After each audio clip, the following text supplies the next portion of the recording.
இப்போ நாம் பூரி மசால் செய்ய போகிறோம். அதுக்கு தேவையானது 2 தக்காளி, 2 உருளைக்கிழங்கு, 3 பச்சை மிளகா, ஒரு 7 பெரிய வெங்காயம், பூண்டு கொஞ்சம், பூண்டு ஒரு 6 பல், பொட்டுக்கடலை ஒரு கை. வாங்க எப்படி செய்கிறதுன்னு பார்க்கலாம். இப்போது உருளைக்கிழங்கு வேக வைக்கிறது கட் பண்ணி போட்டிருக்கிறோம். உருளைக்கிழங்கு வேக வச்சுக்கலாம். இப்போ நாம் பொட்டுக்கல்லையை அரைச்சி வச்சுருக்குறோம். பொட்டுக்கல்லை இந்த அளவுக்கு நைஸாக அரைச்சி வச்சுக்கணும். நீங்கள் கடல மாவு போடலாம், ஆனால் அந்தளவுக்கு ஃப்ளேவர் எடுத்து கொடுக்காது. ஆனால் பொட்டுக்கல்லை இப்படி அரைச்சி போட்டிங்கன்னா நல்லா வாசமாகவும் இருக்கும், உடம்புக்கும் ரொம்ப நல்லது. இப்போது இந்த கடலமாவை ஒரு குண்டாவில் போட்டு தண்ணி ஊற்றி கரைச்சி வச்சுக்கலாம். இப்போ குழம்பு வைக்கிறதுக்கு வடை சட்டி ஒன்று வச்சு அடுப்பை பற்றி கொஞ்சோண்டு எண்ணெய் ஊற்றணும். எண்ணெய் ஊற்றி வச்சு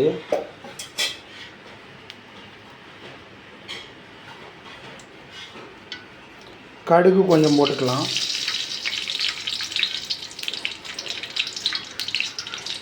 கடலைப்பருப்பு, உளுந்து கொஞ்சம், இதெல்லாம் போட்டுட்டு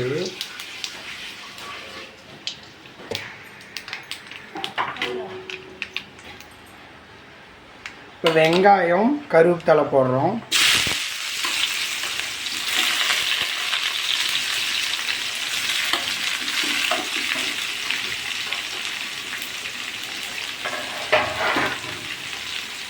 அடுத்தது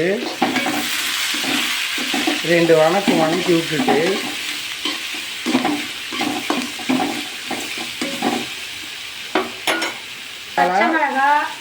பச்சை மிளகாய், அடுத்தது தக்காளி போடுறோம்.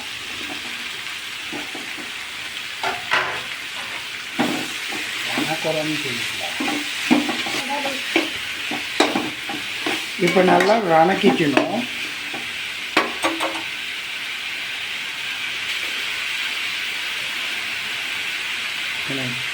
கல்லுப்பு,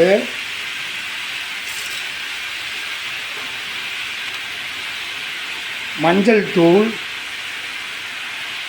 ஒரு தேக்கரண்டி,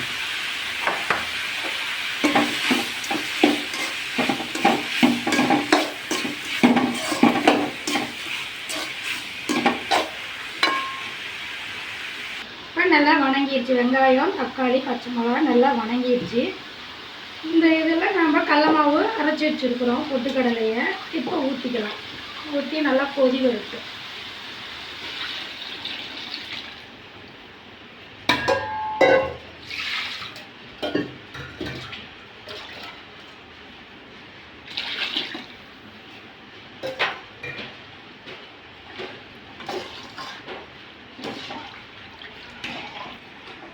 கடல மாவு நல்லா கரைச்சி ஊற்றி வச்சு பொட்டுக்கடலையை நல்லா கொதி வரட்டும். அப்புறமா உருளைக்கிழங்கு போட்டுக்கலாம். குழம்பு நல்லா வேகட்டும்.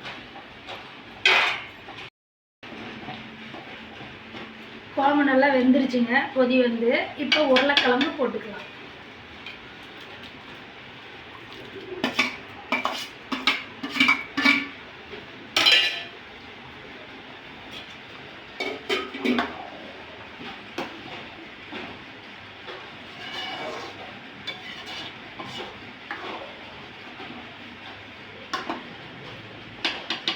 கிழங்கு போட்டாச்சு. ஒரு கொதி வரட்டும். ஒரு கொதி வந்ததும் உருளைக்கிழங்கு நல்லா குழம்போட நல்லா சேர்ந்து நல்லா வெந்திருக்கும். அப்போ நாம் அடுப்பு நிறுத்திடலாம்.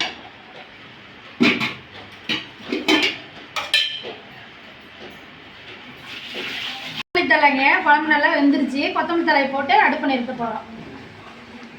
அவ்வளோதாங்க. ஸ்டவ் ஆஃப் பண்ண போகிறோம்.